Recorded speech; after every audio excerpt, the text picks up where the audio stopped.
Oi pessoal, esse vídeo é para fazer uma breve introdução sobre a linha de pesquisa de robótica, visão computacional e processamento gráfico. Eu vou fazer uma breve introdução da área e vou apresentar também alguns trabalhos que estão sendo desenvolvidos atualmente por diferentes laboratórios no departamento. Dentro dessa linha de pesquisa, nós temos professores que trabalham com diferentes aspectos dentro da área, indo desde a parte de visão computacional, robótica, processamento de imagens, biometria, sensoriamento remoto e computação gráfica.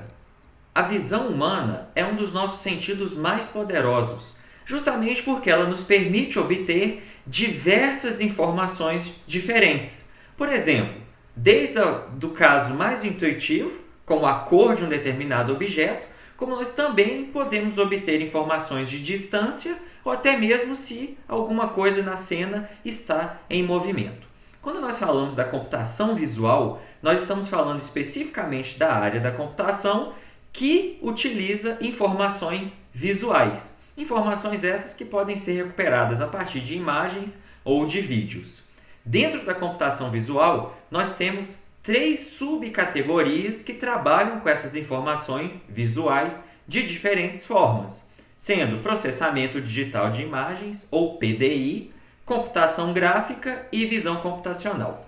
Além disso, a computação visual ela é extremamente importante e relevante atualmente, podendo ser aplicada em diferentes tipos de tarefas. Para a gente trabalhar na computação visual, a primeira coisa que a gente vai ter que fazer é exatamente capturar essa informação. Para isso, nós vamos utilizar diferentes tipos de sensores. Uma visão bem geral de como esses sensores visuais funcionam é justamente em que a luz é refletida na nossa cena, no nosso ambiente. Ela vai ser, então, capturada a partir de uma determinada abertura. Ela vai atingir um certo dispositivo, um sensor, que efetivamente vai medir a intensidade dessa luz que foi refletida. E aí a gente consegue, a partir da intensidade que vai ter nesse sensor, estimar qual que era a imagem que foi capturada inicialmente.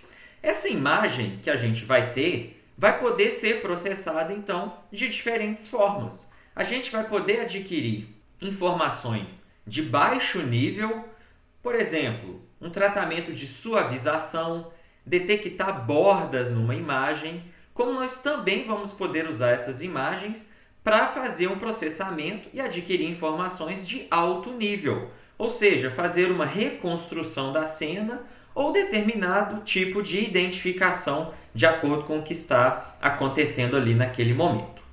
Entretanto, apesar da visão, tanto a visão humana quanto a computação visual serem coisas extremamente poderosas, dependendo de como essa informação é capturada, ela pode acabar representando algo que não é efetivamente a realidade.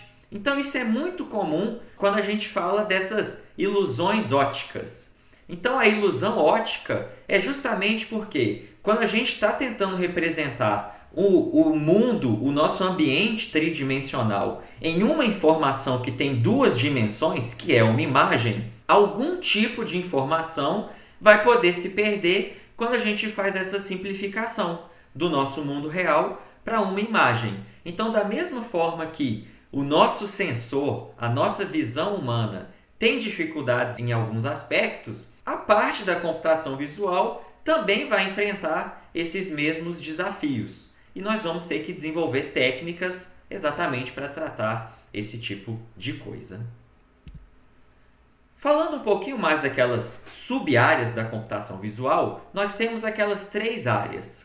No caso de PDI, ou seja, do processamento digital de imagens, nós temos basicamente em que a entrada vai ser uma determinada imagem, nós vamos ter um algoritmo, uma técnica, em que o objetivo é ter como saída uma outra imagem, em que essa imagem ela vai, de alguma forma, ter aperfeiçoado a imagem que foi passada como entrada.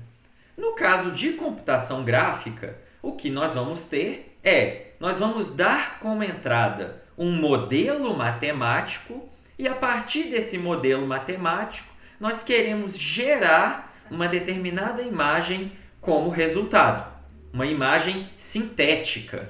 Já no caso da visão computacional, o que nós estamos querendo é justamente utilizar câmeras para capturar as imagens, uma ou mais imagens do meu mundo real, e a partir dessas imagens eu conseguir inferir, eu conseguir extrair um modelo matemático que representa da melhor forma possível essa minha cena real. E é claro que nós também podemos juntar essas diferentes áreas e produzir coisas muito legais. Então, por exemplo, se eu tiver a junção da computação gráfica e da visão computacional, nós vamos ter algo que está muito conhecido atualmente, que é a realidade aumentada. E o que essa realidade aumentada nos permite? Ela nos permite, por exemplo, interagir com o mundo real. Ou seja, eu consigo criar uma imagem sintética que tem algum tipo de relação com a imagem que está sendo adquirida no momento da minha cena, do meu mundo real. E isso ficou muito conhecido nos últimos anos, exatamente quando a gente fala daquele joguinho do Pokémon GO. Então é apenas mostrando algumas coisas que nós conseguimos fazer dentro dessa área de computação visual.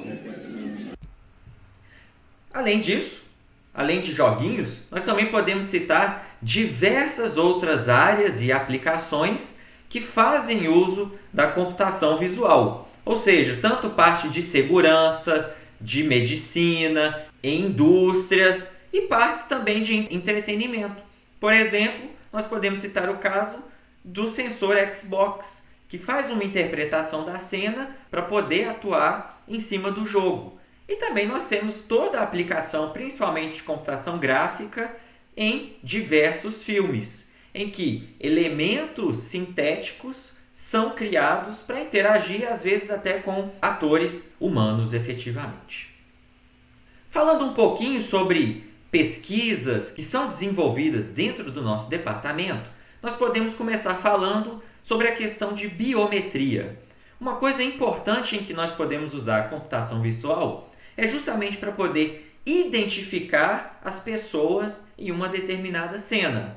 Só que, se a gente for pensar no contexto que a gente está hoje, se a gente fosse depender especificamente, por exemplo, de se basear na nossa face, nós teríamos um grande problema, justamente porque todo mundo atualmente está usando uma máscara. Então, é importante desenvolver pesquisas em que essa identificação ela se baseia tanto em características físicas, como também em características comportamentais.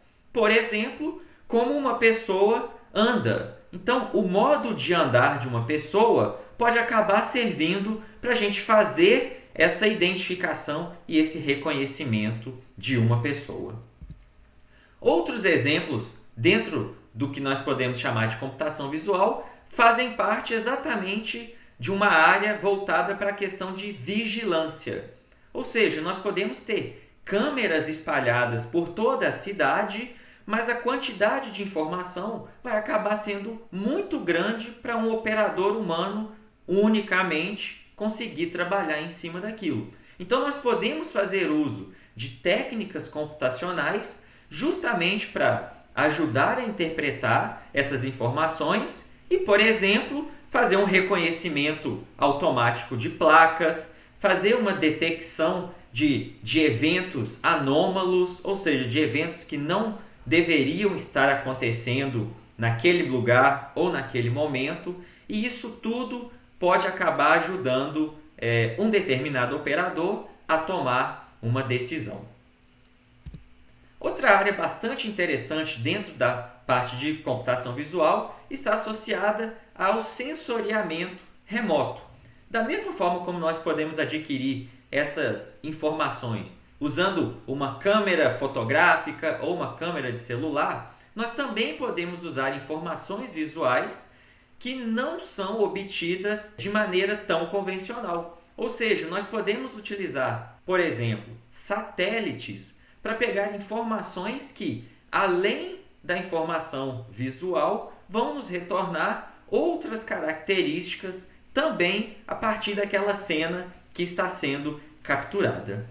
A partir dessas imagens, nós podemos então aplicar técnicas, por exemplo, de reconhecimento de padrões, para inferir se uma determinada área o desmatamento foi maior, se em determinado local ocorreu alguma enchente ou se é mais propício a enchente, além de outras áreas de aplicação dentro da agricultura, da própria medicina, a partir da utilização, por exemplo, de um raio-x, além de mídias forenses, geologia e também transportes.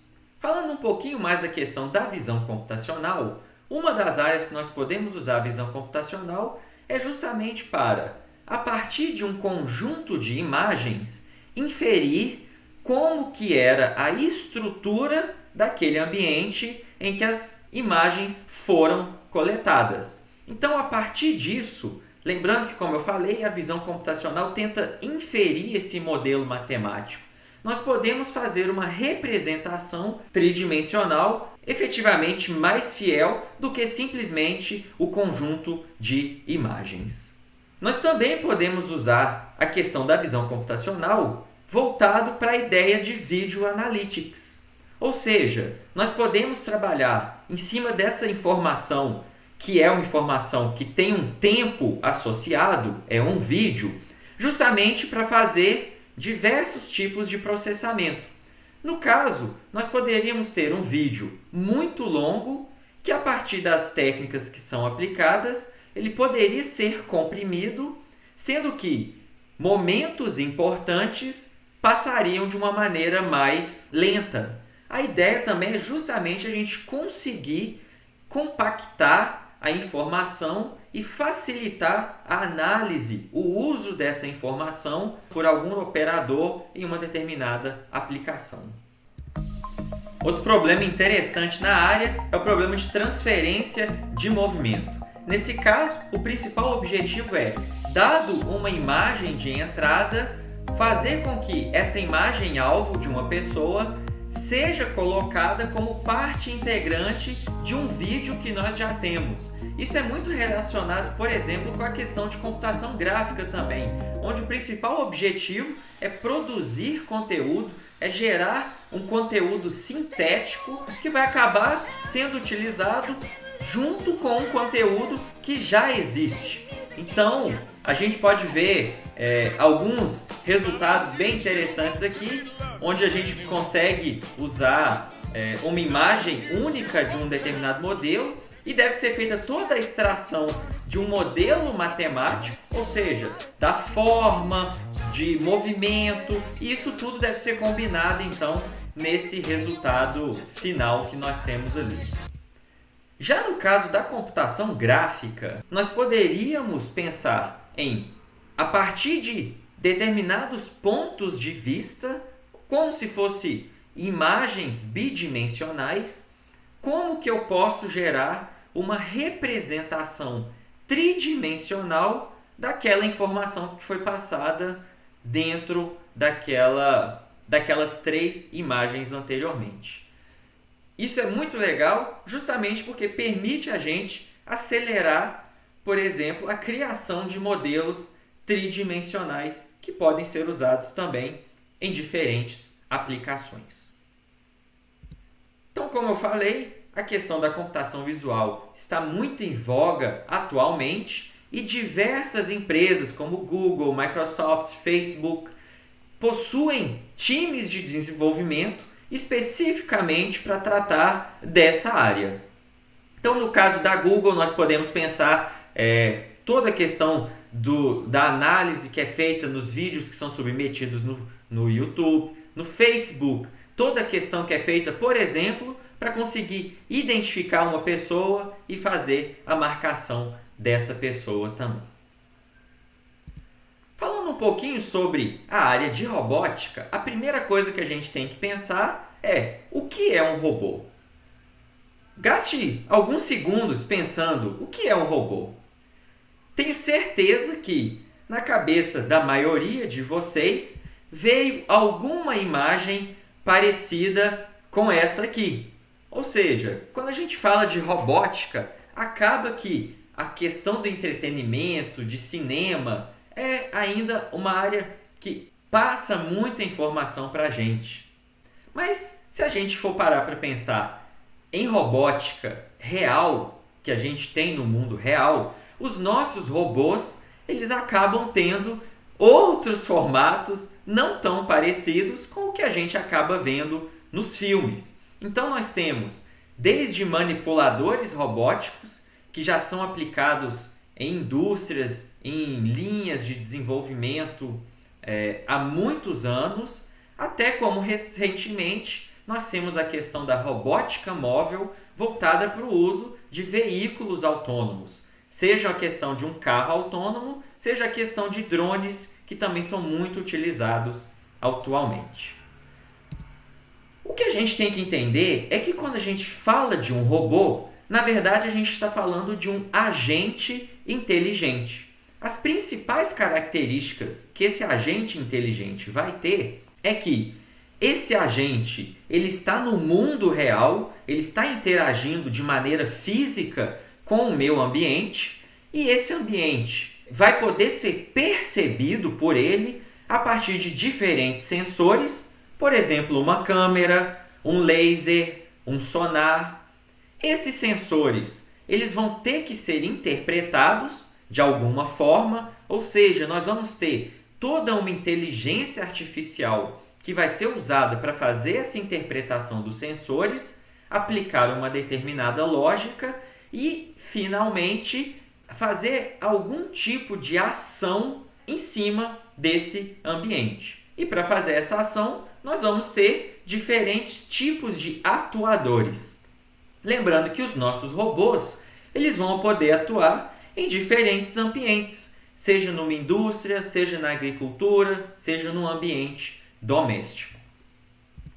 Então nós temos aqui alguns exemplos dessas aplicações. Como já falei, nós temos que os manipuladores robóticos são usados há muitos anos nas linhas de produção.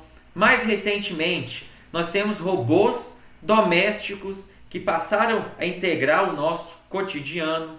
Nós temos diversas aplicações na área militar e também, por exemplo, aplicações de entretenimento ou de exploração espacial, como os robôs autônomos que se encontram atualmente lá em Marte. Dentro da robótica e da computação, nós temos que essas duas áreas elas têm uma sinergia muito grande, principalmente porque um dos objetivos da computação é o desenvolvimento de algoritmos. E quando nós estamos falando da robótica, nós estamos pensando que esses algoritmos vão ser colocados em um robô que está no mundo real. Então, esses algoritmos, nós temos que focar principalmente em algumas características. Eles devem ser algoritmos corretos, ou seja, eles devem fazer o que eles foram feitos para serem feitos. Justamente porque qualquer tipo de comportamento inesperado pode ser um problema muito grande. Eles têm que ser algoritmos muito eficientes, tanto em questão de tempo quanto em questão de recursos. Se nós queremos ter um veículo autônomo, esse processamento ele vai acabar estando embarcado, ou seja, a gente vai ter um computador embarcado no meu robô, no meu veículo autônomo, e geralmente esse processador, esse computador, ele não vai ser um computador muito poderoso, justamente porque ele tem que ser pequeno, ele tem que gastar pouca energia, mas de qualquer forma ele tem que ser poderoso o suficiente para tomar as decisões dele num determinado tempo.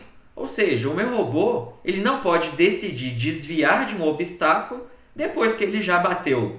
E da mesma forma, nós não podemos ter algoritmos que vão gastar, que vão demandar uma quantidade enorme de processamento e de memória se o nosso processador embarcado não vai ser suficiente para fazer esse tipo de processamento. E, finalmente, os nossos algoritmos eles têm que ser robustos e tolerantes a falhas. Justamente porque o nosso robô, o nosso veículo autônomo, ele vai poder acabar se deparando com situações inesperadas. E ele tem que continuar funcionando na medida do possível. Um exemplo clássico que a gente pode dar aqui e que a maioria das pessoas conhece atualmente de um robô é justamente a questão dos carros autônomos, ou seja, aqueles carros que conseguem navegar pelas estradas, pelas ruas, sem que tenha um motorista dirigindo ali diretamente. Nós podemos destacar então, conforme nós falamos, que esse veículo autônomo ele está andando numa estrada, ele está andando numa cidade, esse é o ambiente em que ele atua.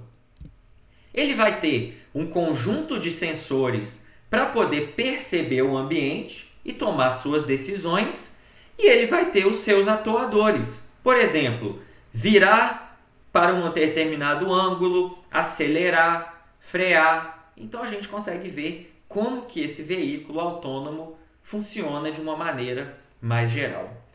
Essas informações, elas podem ser usadas para tomar diversos tipos de decisões.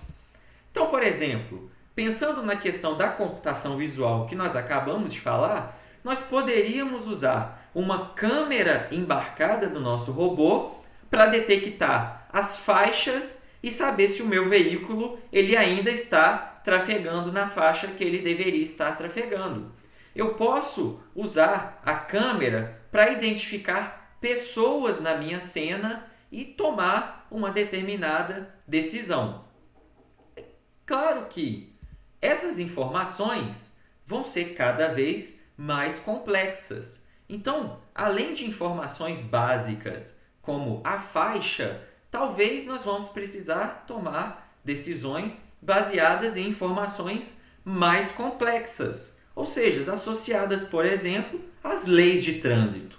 Então, se a gente olhar brevemente esse trecho que a gente encontra na nossa universidade, nós temos que o meu robô ele precisaria analisar e tomar uma decisão baseada em diversos tipos de informação. Então, por isso que nós precisamos ter algoritmos que vão ser eficientes, robustos, corretos, porque a gente não consegue preparar o ambiente para o meu robô andar e a gente não consegue preparar o nosso robô para todas as possíveis situações que nós vamos encontrar no nosso ambiente. E o que nós podemos falar sobre a robótica no Departamento de Ciência da Computação? Para começar, eu queria destacar especialmente a disciplina de Introdução à Robótica, que é uma disciplina oferecida para diferentes cursos de graduação dentro da UFMG. Nessa disciplina, os alunos têm então a oportunidade de construir um veículo autônomo bem simples, feito de Lego, usando sensores e atuadores básicos. E a ideia é justamente dar uma visão geral da área. No final, alguns vídeos aqui, nós temos uma competição da disciplina, onde os alunos acabam usando os seus veículos para ver qual foi o melhor robô construído. Caso vocês tenham interesse, vocês podem procurar o canal do YouTube da disciplina, que lá tem vários vídeos dos trabalhos práticos, das competições, e como vocês podem ver, o pessoal se diverte muito. Falando um pouquinho sobre a questão da pesquisa que é desenvolvida, nós temos aqui um exemplo em que foi utilizado um drone, e esse drone ele tem um sensor na frente dele, na frente dessa haste, que é responsável por identificar anomalias magnéticas. Uma anomalia magnética que nós temos aqui é justamente esse veículo. Então, qual que era o objetivo que nós tínhamos aqui? Exatamente, o meu robô tinha que navegar nesse ambiente de maneira eficiente e a gente ia interpretar essa informação para gerar um mapa que consegue me indicar aonde tem ou não uma determinada anomalia magnética. Isso poderia ser usado, por exemplo, em regiões que, devido a guerras anteriores, seria necessário, por exemplo, encontrar minas terrestres que foram largadas para trás. Pensando nessa questão ainda de veículos autônomos, nós podemos pensar no caso da robótica cooperativa, ou seja, onde eu vou poder usar mais de um robô ou onde eu preciso de mais de um robô para fazer uma determinada tarefa. Aqui nós temos um exemplo de uma tarefa de transporte, ou seja, eu quero utilizar diferentes tipos de veículos para conseguir levar um material, uma caixa de uma determinada região para outra. Eu posso, por exemplo, no vídeo da esquerda, precisar usar 2 robôs do mesmo tipo, porque apenas um robô não consegue empurrar essa caixa. Então, alguns desafios que nós temos aqui é justamente como que essa coordenação ela tem que ser feita. No vídeo da direita, nós vemos então essa cooperação entre veículos de diferentes tipos. Ou seja, às vezes eu quero utilizar um veículo terrestre porque ele gasta menos energia, mas ele não consegue realizar toda a tarefa. Para isso, eu posso utilizar, junto com esse veículo terrestre, um veículo aéreo. Outros tipos de trabalhos que nós temos desenvolvidos no departamento são associados à questão de planejamentos de trajetórias, planejamento de rotas ou problema de roteamento.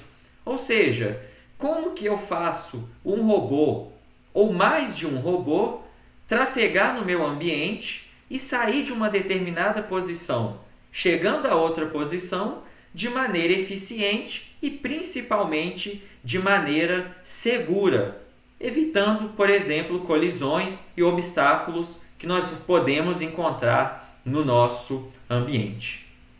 E, finalmente, eu gostaria de destacar que, aumentando essa ideia da robótica cooperativa, nós podemos chegar no caso do que nós chamamos de robótica de swarms ou robótica de enxames, onde nós vamos ter uma quantidade tão grande de agentes autônomos trafegando, atuando em um mesmo ambiente, que podem acontecer problemas como um congestionamento.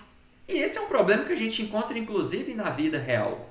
Então, como que a gente pode desenvolver técnicas para que todos esses veículos consigam cumprir a sua missão de maneira eficiente, sem que haja um tipo de coordenação centralizada, ou seja, sem que tenha alguém que vai falar especificamente o que cada um desses agentes deveria fazer.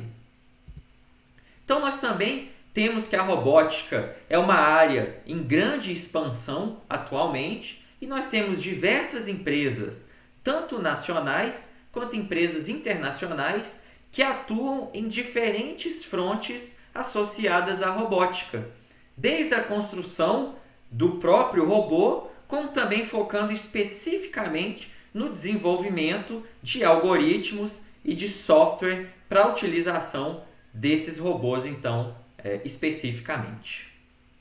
Então, essa foi uma visão geral da área de robótica e de computação visual, e qualquer dúvida que vocês tenham, vocês podem me mandar um e-mail. Obrigado.